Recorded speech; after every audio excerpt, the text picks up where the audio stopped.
Welcome to Prime Suspects, alongside Adam Bjorn and Prime Sports co-founder Joe Brennan Jr. I'm your host, Matt Landis. Heads up off the top, this week's episode was recorded last week before we descended on Las Vegas for Bet Bash. So we're aiming to make it a little more evergreen than usual, but just as relevant as usual, if not more so. And this one might be especially relevant for any football bettors tuning in as we make this a bit of an NFL primer. Kicking off with Adam, the preseason seemingly parallels the draft in my book as an information-driven market. So how do you go about balancing giving a fair shake to bettors who you know have the upper hand on you, while at the same time managing risk in a responsible way? Yeah, I mean, this is purely information, guessing how much the starters are going to play, things like that. I'm glad you preempted that this is recorded this week, for next week, for last week, whichever week. Because looking at this week's preseason games, like Colts Ravens, open pick'em, currently 6.5. Bengals Eagles, open pick'em, currently 6.5. So by the time this comes out, we'll know whether the money was right, the money was wrong, or wherever else. But this is where actually taking bets from people and how you've rated them, whether it's good, bad, or ugly, and getting to a number as quick as possible based on the information, based on taking a bet, which goes back to the very beginning of time of bookmaking, is take the bets. Take all the bets, and ultimately you get to the number where you can take bigger limits and more bets as quickly as possible. But yeah, this time of year, you're looking to survive. You're looking to get to week one when the real money flows and the real, attempts of playing hard 100% of the game is the goal, and not having any idea of if a starter's going to do, one set of plays, play a quarter, play a half, anything like that. So really right now it's just take the bets, move the line, bookmaking 101. But, seeing really good volume early on, definitely some one-sided positions based on those moves going from opening around pick'em to -6.5. So heavy on those sides, and a whole lot of Polish middles in the middle of that, where a 3 or a 4 or a 5, these things land and whatnot. But this is what the game's about. It's about the traders profiling the players and moving the numbers once the money comes in, and ultimately trying to, move harder off certain players. And then, this is week one of the preseason. Then you'll see how that falls out. And then week two, and again, you'll get a new set of players and a new set of profiling who's really getting that good information come preseason, because it's not the same every year. You have people one year are really good, really sharp, getting their information. Then you'll have another group of players come in and do the same. And that'll be an ever evolving sort of revolving door of whose money really to watch and pay attention to.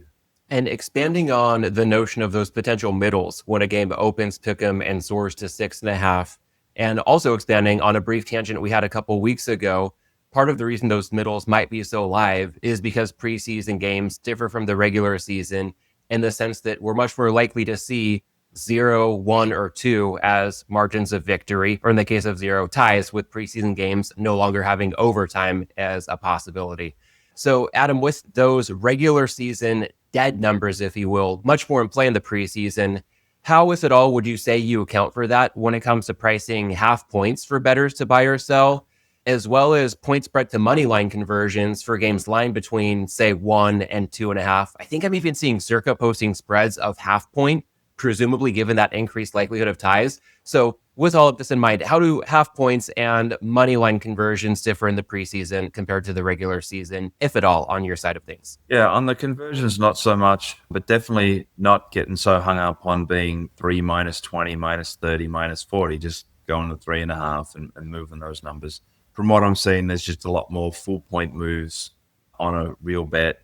Even one of them went just 1.5.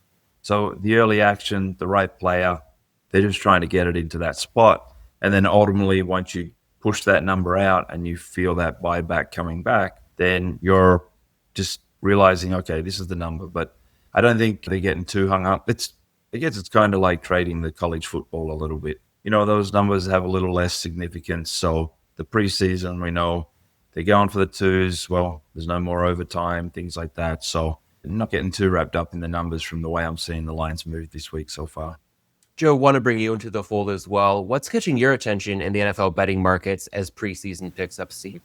It's probably not what you expect. It's the offers that are out there right now. We're already deep into the beginning of August, and years past, by that point, you've already seen really the uptick, especially in digital media, in acquisition offers. College football begins in 2 weeks, with the NFL up in a month. So there's certainly a lot, there's plenty of other things that they can be doing that usually these offers are rooted on. The other thing is not seeing the big offers for the ones that are out there. So not advertising offers, not even at a boil, even on lower cost digital media compared to the TV ads in mainstream media. But again, the numbers, and the reason why I bring all this up is, would we possibly finally be heading into an NFL season, college football season, where the two big brands finally hit that kind of coasting speed on this? And as they've been telling their shareholders, like, we're going to get to a level where CRM, customer relationship management, retention, all those things are going to really be what is going to be our key driver, and not the nonstop, hyper expensive acquisition marketing. On that note, let's pivot from the preseason to a premier attraction of the regular season and everything you need to know about football contests. Guys, from Circa Million, Survivor, and the new Grandissimo, to contests like the Westgate Superbook's new Super Contest Survivor and Super Contest College pools, and well beyond, a lot of bettors will be in lots of contests with lots of different formats. Adam, would be curious for your thoughts as to what you look for in a contest, and based on the ones you entered last year, what the experience is like from a player's perspective. So for me, I'm more into the survivors. It seems like we get the overlays. You look for those kind of things as well, but generally the survivors that are week to week. And then by the time you're, for the last few years, out by week 10, week 11, something like that. Week 2, week 3, if you bet the Bengals. You're sort of, those ones can hold my attention, I should say. Where you're picking 5 teams and we're out of the competition, and I've got, the proxy pinging me like every Friday night, your picks are due. And I'm like, I don't give a shit about the picks. I'm so far out of it, it just doesn't matter. So I sort of hadn't played the Hilton one in recent years. I just really stuck to Circa when I went up for Bet Bash the last few years, sign up with Vegas horse pools, get my proxy in, and then, they've built out a system that's a hell of a lot easier to use than what systems were even 3-4 years ago, where you just get in, you click your things, you submit it, and it's sort of all done with reminders and everything, which I 100% need. So if you are looking for a proxy, definitely look for one that has really good reminders and everything's really done with a sort of pick and poke and play online rather than trying to send emails and all these other things as well. But yeah, for me, the survivors, the Circa, I'll play my max number, probably partner up with some others. Don't think I'll enter the Grand Marissimo, whatever it is right now. No idea how many players are getting, but I do have a couple of conversations going where there might be a ticket in that one. But yeah, it's just putting Bet Bash at the Circa in Vegas in August is just perfect for these competitions, tournaments, contests. Get there, you do everything in 1 week, proxies on site, easy peasy, Japanesey, just done and dusted. And I leave there, ready to go early on. If real-time research is serving me correctly, Circa Sports' website currently notes at the time of this recording 11 entries in Grandissimo. Of course, that seemingly low number of 11 might not seem as low considering the $100,000 entry fee. Currently, an overlay of $400,000 with $1.5 million in guaranteed prizes. Curious to see how many people end up ponying up for that massive contest. And Joe, I'd also be curious for your point of view on a topic Adam brought up and dive in a bit more to the role of proxies, given that all three of us are among many playing in some of these preeminent Nevada contests who don't reside in the state. So how do you navigate that dynamic as a bettor? And in addition to that, how would you outline some of your top contest considerations for the average bettor who might be fairly new to this side of the game? It's interesting about proxies, how it came to this point. Like, it was originally, when it was passed as a law in Nevada, it was to help Cantor, remember those guys, try and make hedge funds for betting. And they thought that would pump a lot of liquidity in the market. Cantor's gone, betting hedge funds are gone, proxies remain, and now it's an industry to the point where it started out fragmented. Now there's been a lot of consolidation. And I guess at least one of the points to make about this is when you're looking at your proxy, all right, who is really the proxy here right now? So there's a number of brands that have been combined. I'm not going to do that. I don't want to seem like I'm cheerleading against anybody. Don't want to cause any problems, but definitely make sure when you look at your proxies, how long have they been in the business? How long have they been, like where do they do their banking? Things like that. That's one of the things. It also, that's an untold story about proxies, is it's starting to get a little tricky for them on the banking side. So again, probably hit the forums and check and see what other people are saying about them. There's a few really good ones, and then there's a couple, like anything, that are real fly by night. Beyond that, I mean, the amazing thing about these contests is it's another instance where a product that's decidedly old school, relatively speaking, is really growing a lot meaningfully. When you look at the same thing that when we look at parlay bets, in the many ways that people are now skinning that in the industry, I keep coming back again and again, that disruption in the sports betting industry, once it became legal in the United States, was growth of contests and growth of parlays. It's amazing. Everything's back to the future. But other than that, if you're a noob and you're trying to get into this, I'm still surprised that there aren't more accessible for newer players venues where they can potentially explore teaming up, pooling liquidity in order to get an entry into one of these. I guess it's at a certain point, you can only have so many people, and then you wonder whose pick is going to be the pick this week. But I think coming up with a way for some, we all know guys who are smart and how they get together and that, but the new guys who maybe are on their own, they haven't come into like a group or a syndicate or something like that, make it easier for those guys. I think that'll help increase the popularity of those contests even more. One tip I'm going to go ahead and throw out there as well, and I might regret this, but what the hell, it's the week of Bet Bash, and Joe, as you say, we've got dozens of listeners, so maybe this won't come back to bite me too much from a competitive standpoint, but when in doubt, especially in a contest like Circa Survivor, don't be afraid to fire early. I think back to week 3 last season, my wife and I were torn going up to the deadline on Thursday, considering the Jets. The deadline was later in the week, but we were considering the Jets for Thursday night hosting the Patriots and the Bengals on Monday night hosting Washington. I ended up thinking, hey, Thursday night football, a lot of people think that's too early in the week. They're going to wait and fire later. I'd rather take on a smaller pool of competitors going with the Jets.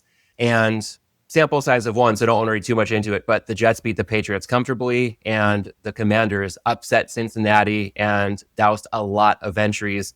So I think being willing to play a Thursday night game, if you don't feel all that great about any games later in the week, can be a subtle edge. Does that track with either of your guys' experience thus far in the contest landscape? Yeah, I've never, ever played a Thursday night game because I usually forget about it until Friday.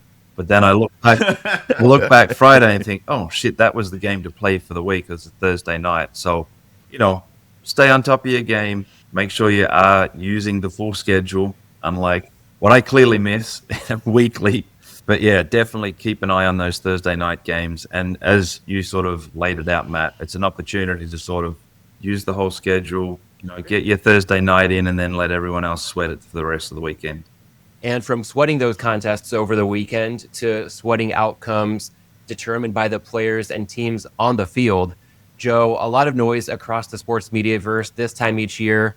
I'm wondering how much signal, if any, you'd say you attribute to headlines such as the contract disputes between Micah Parsons and the Cowboys and Terry McLaurin and the Commanders, as well as injury situations such as Matthew Stafford's and its potential impact on the Rams as well as the Rams' opponents. Well, it's a player's game, and, the personnel this time of the year, it's not only looking at these contract disputes, it's looking at injuries in training camp. Matt, you could probably talk to us about that a little bit this week regarding your Chargers. Chargers season is over. We're calling it August 7th. Slater carded off. Harris is I. May or may not still be there. Mike Williams retired. It was a good run, Chargers. Great 2025 season. It's time to start scouting those number 1 picks this year. Anyway, if you lose, like Dallas loses Micah Parsons, forget it. That guy is the pivot of their defense, and he's the soul of their team. I'd say what you want about Dak, it's Micah. So when you look at that and you look at a lot of the season, or at least the first third of the season, is going to be decided in the next 4 weeks, not based on teams' development, but who are going to be key personnel that are either going to be missing, displaced, injured, and what's the ripple effect on that? When you look at a team like Dallas, I don't think anybody was picking Dallas other than Dallas fans to win the NFC East. But it certainly does if you're looking at doing futures on that particular market in particular, not that I have, right? It certainly makes it a stronger consideration where you're going to be putting Washington Commanders and that type of thing. And you can say that about the Bengals and you can say that about other teams. It's what if you're looking at the futures markets, and obviously more people are because of our friends over at Kalshi, so that people are looking more at longer term markets, seeing how that disruption in personnel through injuries and contract disputes and trades. There's still a few trades to be made here, and how that will ripple through where people are going to be getting down on. And Adam, building on that, how would you say you go about managing risk against unknowns attached to big names like Stafford, McLaurin, and Parsons? And on the other side of the counter, how do you think about betting into uncertainty? A lot of these things, this is one of the specialties that we've built out is our information teams, getting this information early and then being able to gauge, work in the values of it. Based on the Stafford information, the season wins haven't moved anything at all. So, there was a note that the Rams weren't too concerned about the injury. Well, doesn't seem like the bettors are at this point either. There's been no significant moves in anything Rams related. And this is one where you particularly look at the players' stats over-unders. They're still open. They're still on the board. Not a lot of difference. And then the Rams season wins. Obviously, this would be a big piece of their puzzle taken out, but there's been no real charge on those numbers, anything else at all. So a lot of it is, again, just it's a 24/7 business. We've built out that team, that information that, for me, 25, 30 years ago when internet was early, and even sort of 10, 15 years ago before, all this information was just so freely shared. That was it. That information was worth whatever number you were betting at the time, XXX sort of thing. That information is a lot more managed, delivered to everybody. Everybody's got their scrapers and their web crawlers and all these other things bringing that information in. Bookmakers, no different.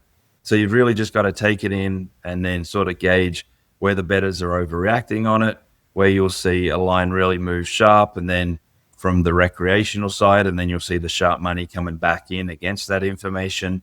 So, it goes back to taking all the bets, reading the bets as part of the information that's headlines and news, and then gauging what you need to ultimately find a number you're comfortable with where you're getting, good two-way action if it's coming in. But a lot of information, and I'll say this from many, many years of experience, is overrated, pushes a number way beyond where it should be. So you get the smarter players, the ones that are more seasoned, sort of bringing that number back to where it should be. Once, there's been a flourish of money, or some bookmakers have overreacted, or traders or risk managers, or whatever it is, the name of the role these days. But it's just information. It's a lot easier to get these days, and generally everyone's getting it at about the same speed, so that you're not sort of seeing those big moves like you have in the past. And thinking about the second part of that question and how you handle these type of dynamics as a bettor, I'm wondering if it's fair to quote another professional bettor, Las Vegas Chris, and his phrase, "hurry up and wait." When you see this information start to take hold, it sounds like maybe your move is to sit back, see what goes too far, and then just go ahead and attack the other way. Is that a fair classification? Yeah, that is a fair classification. And these days it's really hard. I mean, there's so much to bet on. So anything that's futures related, unless you have sort of, you're betting in places in the world where there's still a credit thing, if you are able to sort of manage your bankroll without spending your bankroll and just being able to work out where the real value is, that's part of the challenge as well. If it's information you're getting, information today on season wins versus information you'll get during the season, there's a lot more opportunities on that, a lot more sports, college football, all those kind of things. So I think as well, you're seeing less movement on some of those futures because of the bankroll and what people are dealing with. And season wins is a season-long investment versus getting that many opportunities throughout the season to get the ROI on that part of your bankroll. And Joe, as we look ahead to in-season opportunities, let's just focus on week one for now. What would you say you'll be watching for most closely between this recording and the time your Eagles raise their latest banner to inform how you might bet on the week one slate? Oh, God, Matt. Can't I just focus on the Eagles in Dallas? No. I mean, I'm always fascinated when everybody hangs their games of the year, and you get shops that they hang numbers for every regular season game.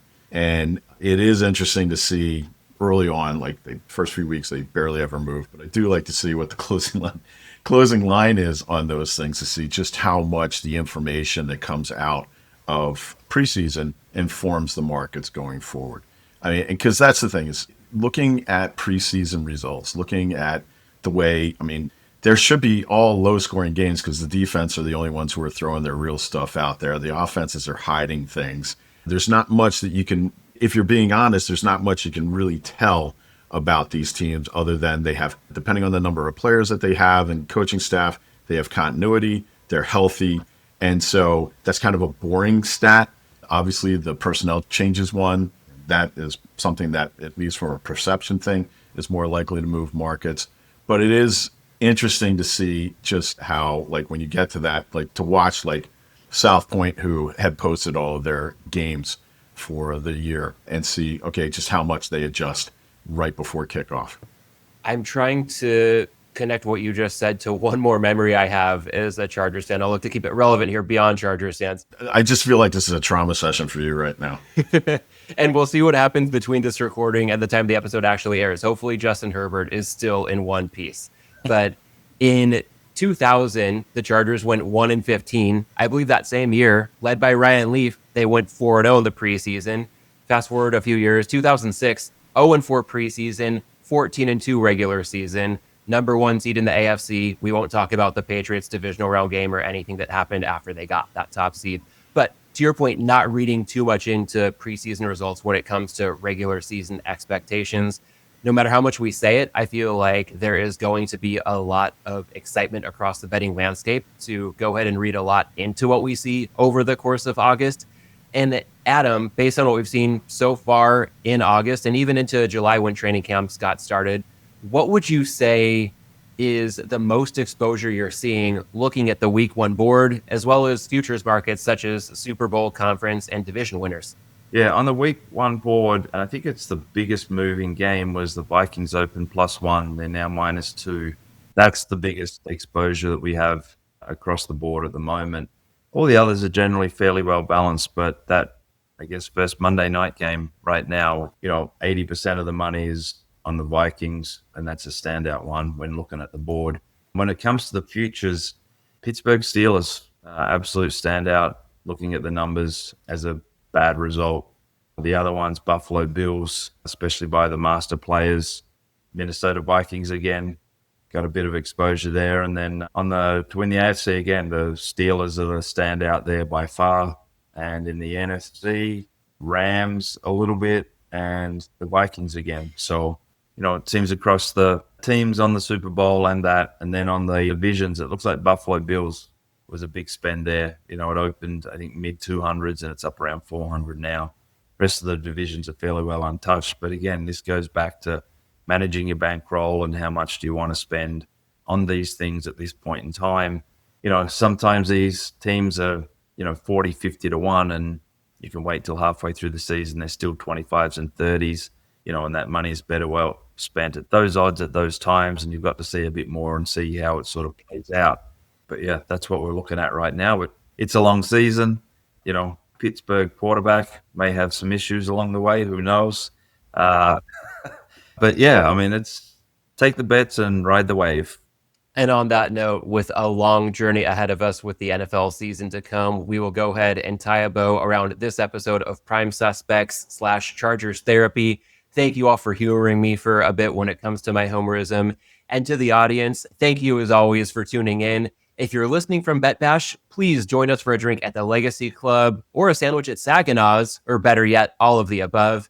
And wherever you're listening and whenever you're listening, thanks as always for tuning in. And hopefully cured of any potential Bet Bash hangovers, we will catch you once again next week. Thanks for listening to this week's episode of Prime Suspects. Register for Prime Sports at primesports.com and download the Prime Sports app. You can follow us on Twitter at @PrimeSuspects_, at Joe Brennan Jr., and at Adam Bjorn 2. You must be 21 or over to play on Prime Sports. Always bet responsibly and within your limits. If you or someone you know has a gambling problem, call 1-800-GAMBLER.